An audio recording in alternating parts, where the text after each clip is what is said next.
वालेकुम फ्रेंड्स, उम्मीद है कि आप सब बिल्कुल ठीक होंगे। अल्हम्दुलिल्लाह मैं भी बिल्कुल ठीक हूँ। If you like my videos then do subscribe, comment below and tell me how was the story is. आज मैं आपको सुनाने जा रही हूँ द ड्वार्फ्स वर्ल्ड स्टोरी का पार्ट 2। स्टोरी का पार्ट 2 सुनने से पहले आप जाकर ये स्टोरी का पार्ट 1 एक बार रीकैप में देख लीजिए। एक छोटा लड़का था, छोटी हाइट का लड़का, जिसको उसके स्कूल में सारे बच्चे बहुत ज़्यादा परेशान करते थे, बुली करते थे। स्टोरी का पार्ट 1 मैं आपको एक्सप्लेन करूँगी, फिर स्टोरी का पार्ट 2 बताऊँगी। तो बोनो की माँ उसको ड्वार्फ्स की कहानियाँ सुनाती थी। वो तब तो तसल्ली में आ जाता, लेकिन जब वो दोबारा स्कूल जाता था तो फिर से वो परेशान हो जाता था।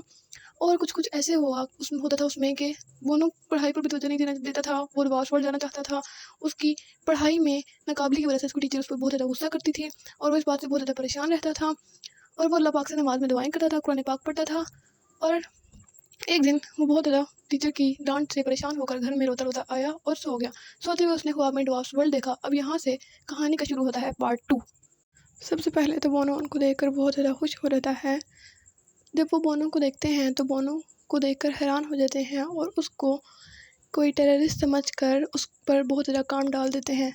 जब बोनो देखता है कि स्ट्रगल हर किसी की ज़िंदगी में होती है, पहले कुछ दिनों में तो वो चाहता था कि वो ड्वार्फ्स वर्ल्ड ही रहे, लेकिन हर किसी की ज़िंदगी आसान नहीं होती। जब वो ड्वार्फ्स वर्ल्ड भी गया तो उसको वहाँ पर बहुत ज़्यादा स्ट्रगल करनी पड़ी। वो लोग ये सब बोनो थे इसलिए करवा रहे थे क्योंकि उनको लगता था कि बोनो भी उन्हीं टेररिस्ट में से है जो उनकी दुनिया पर हमला कर कर उनको ख़त्म करना चाहते हैं। मगर जब बोनो ने उनको हकीकत बताई तो वो लोग बोनो के साथ अच्छे तरीके से पेश आने लगे।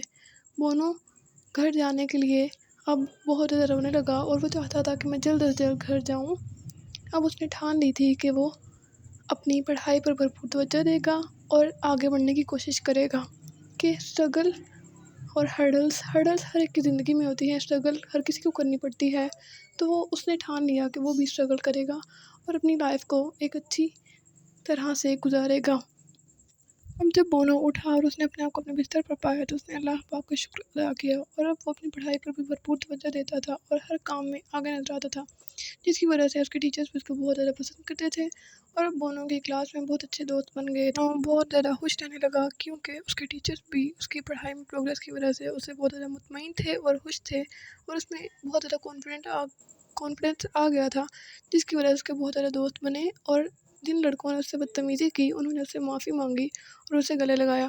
If you like this video then subscribe to my channel and tell me how was the story is in the comment box. Thank you. Allah Hafiz. And don't forget to subscribe my channel for more interesting videos.